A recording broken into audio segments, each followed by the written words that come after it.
एकर का भरोसा चूल्हा माटी के जी। एकर का भरोसा काया माटी के ना।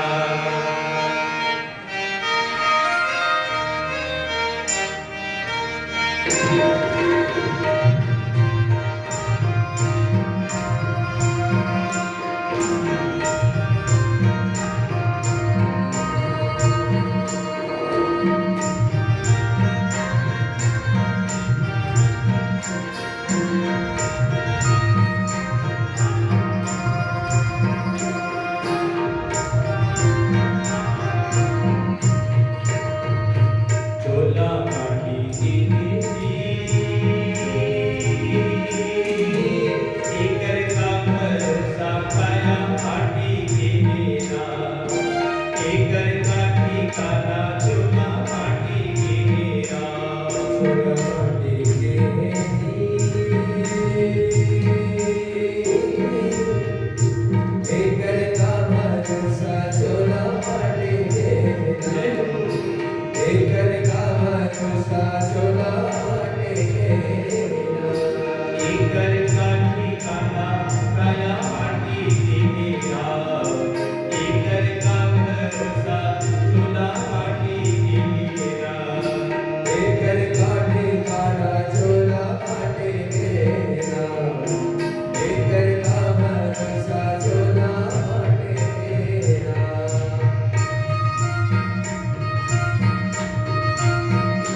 बार बार इसको क्षितिजल पावक गगन समीरा पंच रचित अति अधम शरीरा कहा गया है।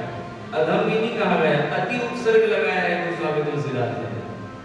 अति उपसर्ग जहां लग गया उसके आगे भी और क्या लगाओगे, है ना। अधम भी नहीं कहा, अति अधम शरीरा। अच्छा, एक तरफ अति अधम शरीरा कहा जा रहा है और एक तरफ क्या कहा जा रहा है, नर समान कौन्यो में ही जीव चराचर जात देहि बड़ा भाग्यवान सदन पावा सुर दुर्लभ सद ग्रंथ ही गावा। ये भी तो कहा जा रहा है। तो भैया नर समान कौन्यो में ही, वास्तविक में ये मनुष्य के समान दूसरा कोई देह नहीं है, क्योंकि इस शरीर से हम भजन कर सकते हैं, इस शरीर से कीर्तन कर सकते हैं, इस शरीर से मनन कर सकते हैं, जिससे हम उस भगवत प्राप्ति की ओर अग्रसर हो सकते हैं, उस आत्म तत्व को जानने के ओर अग्रसर हो सकते हैं। ये मनुष्य देह ही है, अन्य देह में ये सुविधा उपलब्ध नहीं है। ये मनुष्य शरीर ही है जिसमें यह साधन किया जा सकता है। मैं कहूं तो ये एक जंक्शन है, जंक्शन समझ रहे हैं ना, जो स्टेशन से भी जो बड़ा स्टेशन होता है जहां से बहुत सारे जगह जाए जाते हैं, ये मनुष्य देह भी वो 84 लाख योनियों में से एक जंक्शन है जहां से बहुत सारे जगह जाए जाते हैं। यदि हम चाहें तो भगवत प्राप्ति की ओर अग्रसर हो सकते हैं, यदि हम चाहें तो वापस फिर इसी संसार में आने का प्रयास कर सकते हैं। ये जो है वो एक बड़ा सा जंक्शन है मनुष्य देह। परंतु जब तक इसमें वो आत्म तत्व है इस शरीर में, इस देह में, तब तक ही वो साधन किया जा सकता है। और वो परमात्मा तत्व, आत्म तत्व जैसे इस शरीर से निकल जाता है तो भैया फिर ये शरीर तो अति अधम शरीर हो जाता है, अति अधम हो जाता है। फिर उसके बाद में कोई कार्य काम आने वाला नहीं है। भैया एक दिन में ही रखते, ले जाओ ले जाओ ले जाओ। संसार में अपने ही लोग पूछते हैं और कितना समय लगेगा, जल्दी चलो वापस, है ना। तो भस्मागतम शरीरम, शिव जी हमको संदेश करते हैं। तत्पश्चात भगवान शिव के स्वरूप का यदि हम दर्शन करें तो भगवान शिव जी जो है वो बाघंबर लपेटते हैं, बाघंबर लपेट करके फिर बैठते हैं। तो कहे जीवन में ये बाघंबर जो है वो हिंसा का प्रतीक है। बाघंबर जो है वो हिंसा का प्रतीक है। हिंसा को अपने अधीनस्थ रखना चाहिए, हिंसक प्रवृत्ति को अपने अधीनस्थ, वो हिंसा की प्रवृत्ति को अपने नियंत्रण में रखना चाहिए। जैसे भगवान भोलेनाथ उस हिंसक प्रवृत्ति को के ऊपर बैठ जाते हैं, है ना, बाघंबर लपेट करके बैठते हैं। अच्छा, सवारी क्या है भगवान भोलेनाथ की? नंदीश्वर। तो नंदी जो है वो धर्म का प्रतीक है।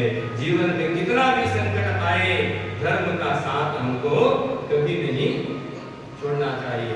धर्म के बहुत सारे स्वरूप रह गए हैं, परंतु माताओं के लिए जैसे कहा गया, एक ही धर्म एक व्रत नेमा, काया वचन मोह पति पद प्रेमा, है ना। और कहा गया परहित सरिस धर्म नहीं भाई। धर्म का स्वरूप तो बहुत सारा है। एक पिता का पुत्र के प्रति धर्म होता है, एक पुत्र का पिता के प्रति कुछ धर्म होता है, और एक माता का भी पुत्र के प्रति कुछ धर्म होता है, पुत्र का माता के प्रति धर्म होता है, भाई का भाई के प्रति धर्म होता है, पति का पत्नी के प्रति धर्म होता है, पत्नी का पति के प्रति धर्म। ये जो है संसारिक धर्म है, लेकिन एक है परम धर्म। और वो परम धर्म क्या है? परम धर्म वो है कि हमें भगवत प्राप्ति की ओर अग्रसर होना है, उस परमात्मा तत्व की प्राप्ति की ओर अग्रसर होना है, उस परम परमात्मा की ओर आगे बढ़ना है, उनसे मिलने के लिए आगे बढ़ना है। ये क्या है? परम धर्म है। सांसारिक धर्म को निभाओ, हम नहीं कहते कि सांसारिक धर्म को छोड़ दो, लेकिन संसार के धर्म को निभाते हुए उस परम धर्म को कभी भूलना नहीं चाहिए। उस परम धर्म की ओर जीव को अग्रसर होना चाहिए, आगे बढ़ना चाहिए। अच्छा, कभी कभी लोग जो है वो अभी हम सुनते हैं कि धर्म परिवर्तन कर देते हैं। एक धर्म ऐसा भी है ना। तो भैया हम तो कहेंगे कि पिता को कभी बदला नहीं जा सकता। पिता को बदला जा सकता है क्या? नहीं बदला जा सकता। और सनातन धर्म हमारा पिता है। अब जो पिता को बदल दे तो उसको क्या कहते हैं, कहने की आवश्यकता नहीं है। नमः पार्वती पते हर हर। तो ऋषभ धर्म का स्वरूप है। भगवान शिव जी सदैव धर्म को अपने साथ लेकर के चलते हैं। यह भगवान शिव के सगुण स्वरूप का वर्णन हमने आप सबसे किया। शिव पुराण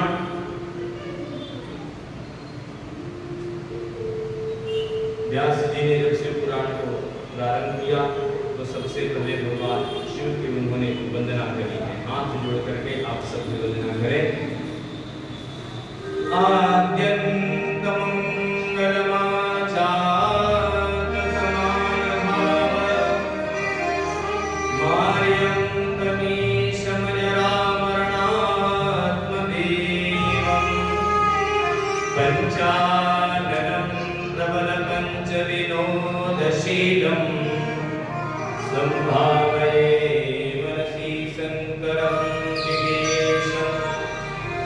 जो आदि है, जो आदि और अंत में तथा मध्य में भी नित्य मंगलमय है, जिनकी समानता अथवा तुलना कहीं भी नहीं है, जो आत्मा के स्वरूप को प्रकाशित करने वाले परमात्मा है, जिनके 5 मुख हैं और जो खेल खेल में ही अनायास ही इस जगत का रचना, पालन और संहार और अनुग्रह करते हैं, वह उन सर्वश्रेष्ठ अजर अमर ईश्वर अंबिकापति भगवान शंकर का मैं मन ही मन चिंतन करता हूँ।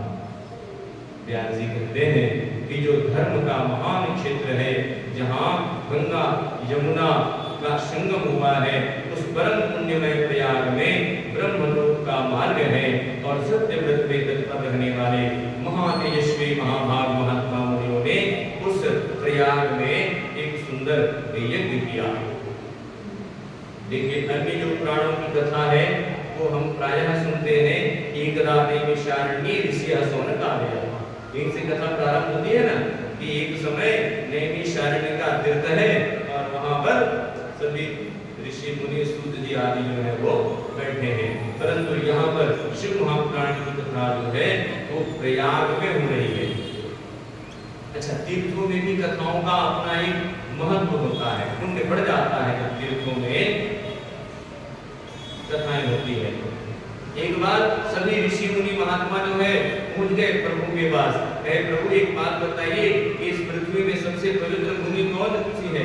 वहीं बैठकर हम आपका भजन कीर्तन कथा श्रवण करना चाहते हैं। तो उन्होंने अपना चक्र दे दिया। कहे, जहां पर ये चक्र जाकर के रुके उसी भूमि को पवित्र मान करके वहां बैठ करके तुम मेरा भजन करना। अब चक्र आगे आगे जा रहा है, पीछे पीछे सभी ऋषि मुनि आदि जो है वो जाने लगे और नैमिषारण्य क्षेत्र में जाकर के वह चक्र जो है स्थिर हो गया और उसी दिन से नैमिष क्षेत्र को पवित्र भूमि मान करके सभी ऋषि मुनि वहां बैठ करके भजन करने लगे। इसलिए जितनी भी कथाएं हुई है वो सब कहाँ हुई है? नैमिष क्षेत्र में। नैमिषारण्य, आप में से कोई गए हैं नैमिषारण्य? हम गए हैं, बहुत सुंदर। आप भी गए, हमारे जो कथा के जो यजमान हैं प्रेम जी, वो भी मामी जी भी सब साथ में गए हैं। नैमिष क्षेत्र बहुत सुंदर दिव्य स्थान है नैमिष क्षेत्र। आज भी वहां अनेक कथाएं होती रहती है। तो ये जो कथा है, जो शिव पुराण की कथा है, वो कहां पर हो रही है? प्रयाग में हो रही है। एक विशाल ज्ञान यज्ञ का आयोजन किया गया और उस ज्ञान यज्ञ का समाचार सुनकर पौराणिक शिरोमणि व्यास शिष्य महामुनि सूत जी वहां पर पहुंचे हैं।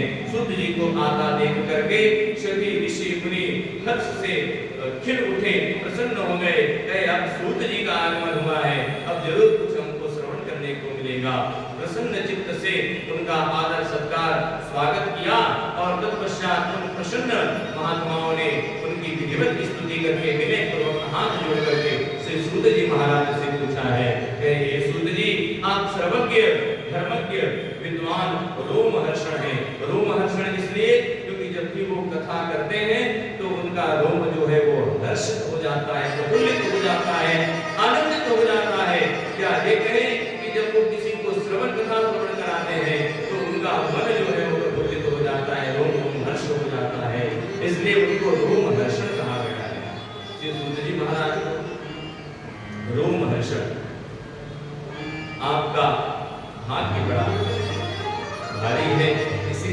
आपके व्यास जी, आपने व्यास जी के मुख से अपनी प्रसन्नता के लिए ये संपूर्ण पुराण विद्या प्राप्त की है।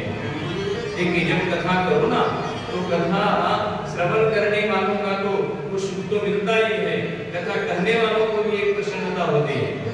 जो कथा करते रहते हैं, जैसे तुलसीदास जी ने कहा कि स्वांतः सुखाय तुलसी रघुनाथ गाथा, हम ये राम कथा को कह रहे हैं, अधिक रहे हैं, तो उसमें स्वांतः सुख है, हमको स्वयं को बहुत ज्यादा सुख मिल रहा है। ऐसा ही हम भी कहें कि जब हम कथा करते हैं शिव की, शिव महापुराण की, या श्री भागवत जी की, या राम कथा कहें, कृष्ण कथा कहें, कोई भी कथा कहें, तो हमको हमारा मन जो है वो प्रसन्न होता है, मन को बड़ा सुख मिलता है, मन को आनंद आता है, क्योंकि वो परमात्मा है ही आनंद स्वरूप, शुद्ध सच्चिदानंद उनको कहा गया है, सत्य चित्त और आनंद स्वरूप है परमात्मा। तो रोमहर्षण जी वहां पर पहुंचे हैं और रोमहर्षण जी का खूब स्वागत सत्कार हुआ है। उनके लिए कह रहे हैं कि आपकी प्रसन्नता के लिए संपूर्ण पुराण विद्या प्राप्त की, इसलिए आप आश्चर्य रूप कथाओं के भंडार हैं।